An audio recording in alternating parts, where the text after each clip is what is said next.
जय श्री कृष्ण, जय श्री हरि।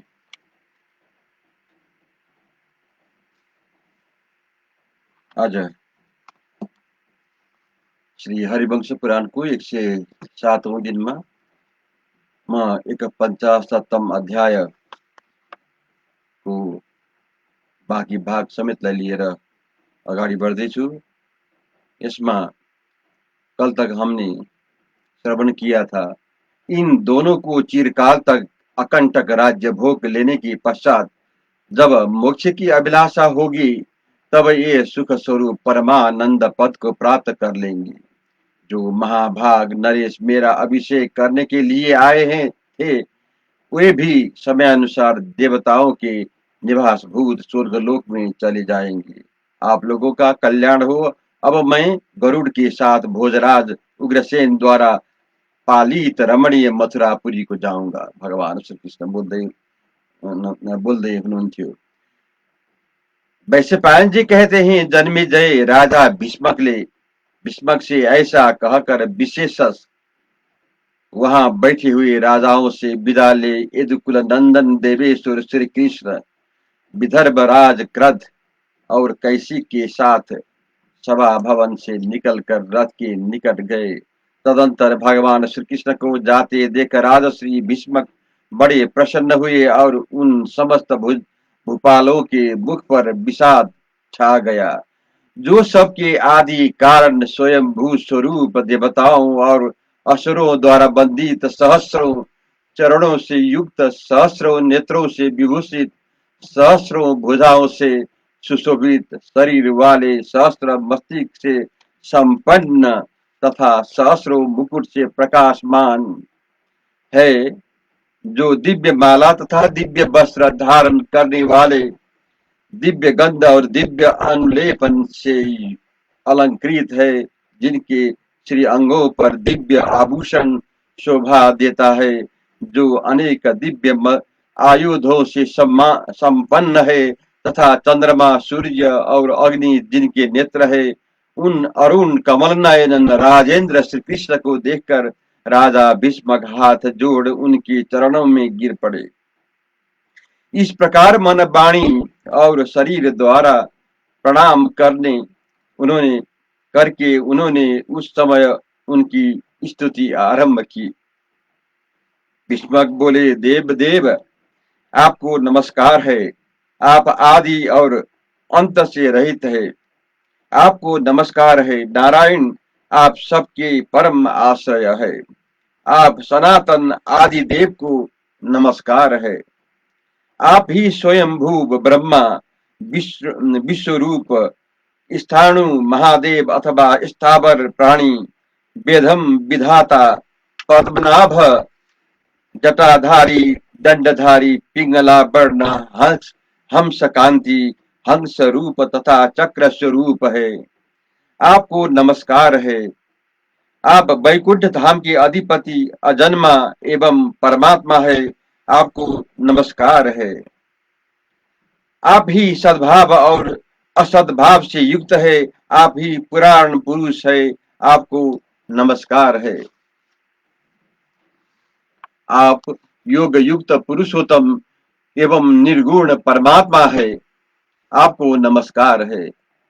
सुरश्रेष्ठ, मैं आपका भक्त हूँ। आप मेरे लिए सदा वरदायक हो। नाथ, आप ही संपूर्ण लोकों के नाथ संरक्षक है। आत्मा ज्ञानियों के विष्णु सर्वव्यापी परमात्मा भी आप ही है। वैश्यपायन जी कहते हैं, जन्मेजय राजा भीष्मक ने समस्त नरेशों के सामने बहुमूल्य मणियों तथा मुक्ताओं द्वारा वज्र और वैदुर्य मणि का भी उपहास करने वाले महान देवता श्री कृष्ण की इस प्रकार स्तुति करके उन्हें सुवर्ण की राशि भेंट की। फिर महाबली विनता नंदन गरुड़ को भी नमस्कार किया। भीष्मक बोले, जिनका वेग वायु के समान है, जो इच्छा अनुसार रूप धारण करने वाले दिव्य स्वरूप एवं कश्यप मुनि के पुत्र है, उन पंचराज गरुड़ को नमस्कार है, नमस्कार है। वैश्यपायन जी कहते हैं, जन्मेजय, इस प्रकार संक्षेप से ही गरुड़ की स्तुति करके उत्तम आभूषणों द्वारा सत्कार करने के पश्चात राजा ने कमल लोचन श्री कृष्ण को विदा किया। इंद्र के छोटे भाई उपेंद्र के प्रस्थान करने पर बहुत से राजा उनके पीछे पीछे गए। पराक्रमी श्री कृष्ण उन राजाओं का सत्कार ग्रहण करके उनसे विदा ले 10 दिशाओं के प्रकाशित करते हुए सौम्य रूपधारी पंची प्रवर बीनता नंदन गरुड़ को आगे करके मथुरापुरी को गए। वे वे अपने को चारों ओर से विशाल रथ समूह द्वारा घेर कर भेरी, पटक, शंख और दुंदुभियों की ध्वनियों के साथ प्राश्चित हुए। हाथियों के चिघाड़ने, घोड़े के हिनाने, शूरवीरों के सिंहनाद करने तथा रथ के पहियों की घरघराहट से मिलकर उन वाद्यों का ऐसा महान तुमुल नाद हुआ, जो महामेघों की गंभीर गर्जना से समान समान प्रतीत होता था। महापराक्रमी श्री कृष्ण के चले जाने पर देवता लोग उस श्रेष्ठ सिंहासन तथा संभा भवन को साथ ले स्वर्ग को चले गए। विशाल चतुरंगिणी सेना से घिरे हुए राजा लोग एक कोष तक पीछे पीछे जाकर भगवान जनार्दन की आज्ञा मिलने पर लौटे और सब के सब पुनः स्वयंवर में चले गए। जय श्री कृष्ण। अब मैं 257 अध्याय प्रारंभ करने जा रहा हूँ। इसमें आज हम सालों के कथा अनुसार जरासंध आदि नरेशों का सालों को ही काले वन के पास दूत बनाकर भेजना, इसके बारे में आज हम श्रवण करेंगे। वैशंपायन जी कहते हैं, जन्मेजय वसुदेव पुत्र श्री कृष्ण के वहां से चले जाने पर सब राजा अपने अंगों को आभूषणों से विभूषित करके देवेंद्र के समान सज धज कर राजा भीष्म की सभा में उन्हें समझाने के लिए गए। श्री कृष्ण के चले जाने से उन्हें बड़ी प्रसन्नता हुई थी। सभा में आकर सुंदर सिंहासनों पर सुखपूर्वक बैठे हुए सोम और सूर्य के समान प्रकाशित होने वाले राजाओं को देखकर उत्तम नीति के अनुकूल युक्ति युक्त बात कहने वाले नरेशों में सिंह के समान पराक्रमी राजा भीष्म इस प्रकार बोले। नरेश्वरों, स्वयंवर के द्वारा जो श्री कृष्ण विरोध रूपी दोष संपादित हो रहा था, उसे जानकर मैंने इसे स्थगित कर दिया। आप लोग मुझ वृद्ध के अपराध को क्षमा करें, जिसे दैव रूपी दानव दवानल ने अच्छी तरह जला दिया हो। उस वृक्ष से फल की प्राप्ति कैसे हो सकती है जिस स्वयंवर में भगवत विरोधी की संभावना हो, वह सफल नहीं हो सकता। वैशंपायन जी कहते हैं, जन्मेजय ऐसा कहकर भीष्मक ने उन सब राजाओं का विधि पूर्वक सत्कार करके उन्हें विदा कर दिया। उनमें से कोई मध्य देश के थे, कोई पूर्व पश्चिम और उत्तर भारत के। उन सबको उन्होंने सादर विदा कर दिया। वे सब महाधनुर्धर नरेश भी प्रसन्न चित्त होकर राजा का यथा योग्य सम्मान करके अपने अपने स्थान चले गए। जरासंध, सुनीत, पराक्रमी, दंत वक्र, सौभपति, सालो राजा, महाकुर्म, क्रथ और कैशिक आदि श्रेष्ठ कुल के नरेश, राजश्री, वेणुधारी तथा काश्मीर नरेश एवं एवं दूसरे बहुत से दक्षिणांत्य नरपाल राजा भीष्म की एकांत वार्ता सुनने की इच्छा से उनके पास ही ठहर गए। उन सबको देखकर बलवान राजा धीराज राजा भीष्मक ने स्नेहपूर्वक हृदय से वहां खड़े हुए उन भूपालों के प्रति स्निग्ध एवं गंभीर वाणी में धर्म, अर्थ और काम से युक्त मधुर संधि, विग्रह आदि 6 गुणों से अलंकृत शुभ एवं नीति संपन्न बात कही। भीष्मक बोले, राजाओं, आप सब पृथ्वीपतियों की ओर देखकर और आपके द्वारा कहे गए नीति युक्त वचन को सुनकर मैंने ऐसा कार्य किया है। आप सब लोग सत्पुरुष है, अतः मेरे इस वार्ता को क्षमा पूर्वक सह लेंगे। हम अपने अपने को सदा अपराधी मानते हैं। वैशंपायन जी कहते हैं, जन्मेजय ऐसा कहकर नीति निपुण विद्वान राजा भीष्मक उस सभा में आमने अपने पुत्र को लक्ष्य कर के बोले। भीष्मक ने कहा, राजाओं, अपने पुत्र की चेष्टा को देखकर मेरे नेत्र भय से व्याकुल हो उठे हैं। मैं इन लोगों को रुक्मी आदि को बालक विवेक शून्य मानता हूँ। मेरी दृष्टि में ये भगवान श्री कृष्ण परम पुरुष है, ये कीर्तिमानों में श्रेष्ठ है। इन्होंने इस मर्त्य लोक में भूतल पर अपनी उत्तम कीर्ति और सुयश को स्थापना की है तथा अपने ओजस्वी बाहुबल का भी परिचय दिया है। धन्य है नारियों में से श्रेष्ठ महाभाग देवकी, जो तीनों लोकों में सबसे श्रेष्ठ शोभा के पुंज देव पूजित कमल दललोचन केशव कृष्ण को पुत्र रूप से गर्भ में रखकर जन्म देने पश्चात सदा स्नेह पूर्वक नेत्रों से उन्हें मुखार बिंद को निहारा करती है। वैशंपायन जी कहते हैं, जन्मेजय राजसभा में राजा भीष्म को इस प्रकार बारंबार बोलते देख मां तेजस्वी साल्वा राजा ने सांत्वना पूर्वक मधुर वाणी में कहा।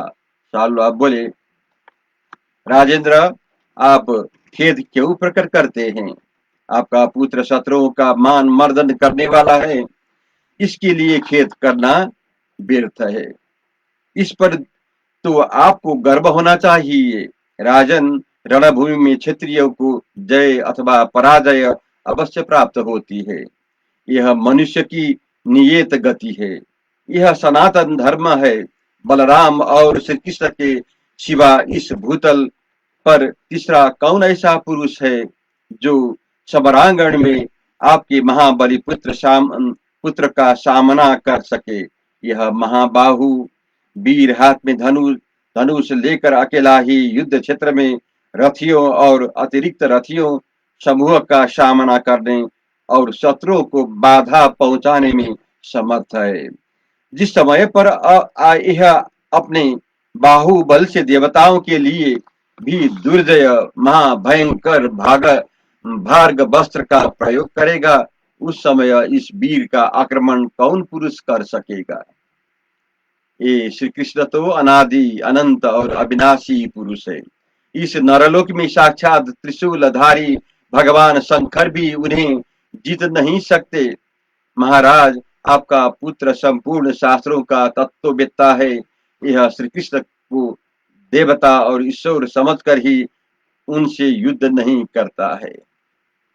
नरेश्वर, आजकल युद्ध में श्री कृष्ण पर विजय पाने वाला केवल काल एवन है, जो एवनों का अधिपति है। वह श्री कृष्ण के लिए अवध्य है। गार्ग्य मुनि ने अत्यंत दुष्कर भयंकर एवं दारुण तपस्या करके 12 वर्षों तक पुत्र की कामना से रुद्रदेव की आराधना की थी।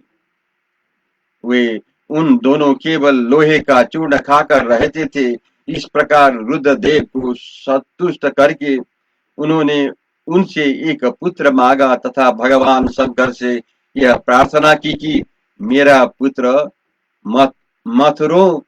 मथुरा में उत्पन्न हुए लोगों के लिए अवध्य हो। तब रुद्रदेव ने एवमस्तु कहकर मुनि को ऐसा पुत्र प्रदान कर दिया। इस तरह गार्ग्य का वह तेजस्वी पुत्र रुद्रदेव के वर से उत्पन्न हुआ है और विशेषत मथुरा में पैदा हुए वीरों के लिए अवध्य है। ये श्री कृष्ण बलवान होने पर भी मथुरा में जन्म लेने का कारण माथुर ही है। अतः मथुरा में आया हुआ कालयवन रणभूमि में श्री कृष्ण को अवश्य जीत लेगा। नरपतियों, यदि आप लोग मेरी कही हुई इस बात को उचित समझे तो एवं रात के नगर को दूत भेज दे। वैश्यपायन जी कहते हैं, जन्मेजय, शोभ विमान से अधिपति राजा शाल्लो की बात सुनकर वे सभी श्रेष्ठ नरेश हर्ष में भरकर महाबली जरासंध से बोले, हम लोग अवश्य ऐसा ही करें। राजन, उन राजाओं की बात सुनकर आकाशवाणी की बात याद करके पृथ्वीपति जरासंध का मन उदास हो गया। जरासंध बोले, आज से पहले सब राजा दूसरे राजाओं के भय से पीड़ित होने पर मेरी शरण में आते थे और भृत्य सेना तथा वाहनों सहित अपने खोए हुए राज्यों को मेरे सहयोग से पुनः प्राप्त कर लेते थे। इस समय यहाँ सब राजा मुझे दूसरे का आश्रय लेने के लिए प्रेरित कर रहे हैं।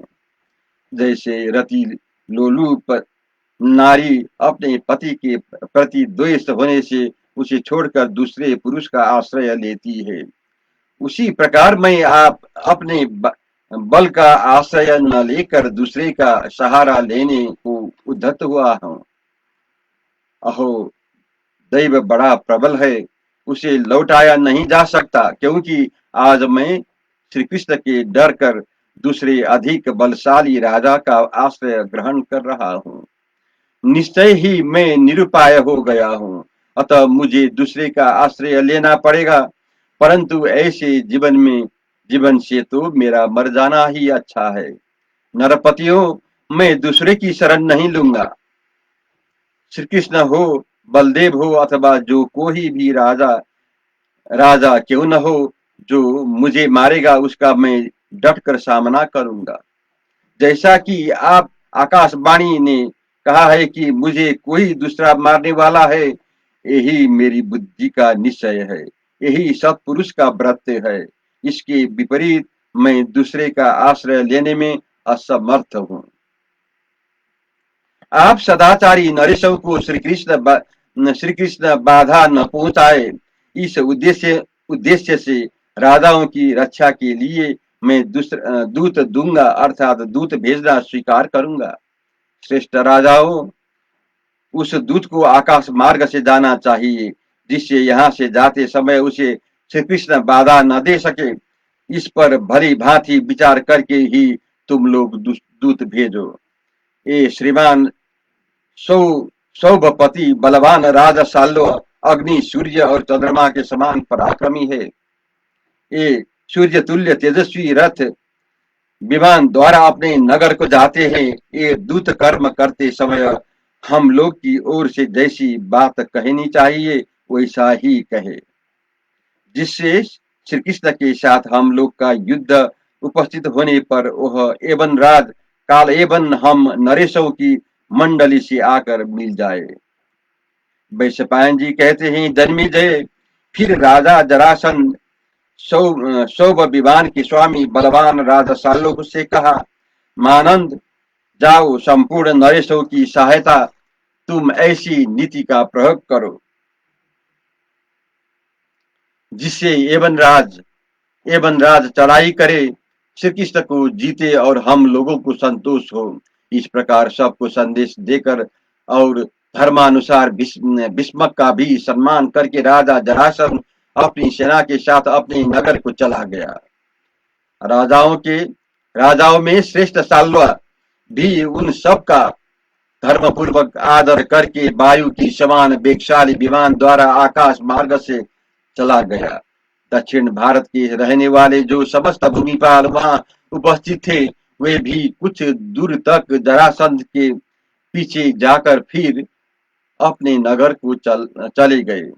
राजा भीष्मक अपने पुत्र रुक्मी के साथ ही उन दोनों साल्व और जरासंध का तथा उन सब की दुर्नीति का विचार करके श्री कृष्ण ही चिंतन करते हुए दीन भाव से अपने घर में रहने लगे। सती साध्वी रुक्मिणी को जब यह पता लगाया कि श्री कृष्ण का आगमन होने से स्वयंवर स्थगित हो गया था तथा राजाओं की जो दोष दृष्टि थी उसका भी ज्ञान हो गया, तब वे अपनी सखियों के बीच में जाकर लज्जा से सिर झुकाए हुए बोली, सखियों, मैं कमल नयन श्री कृष्ण को छोड़कर दूसरे नरेशों को की पत्नी नहीं हो सकती। यह मेरी सच्ची बात है। जय श्री कृष्ण, जय श्री हरि।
जय श्री कृष्ण, जय श्री हरि।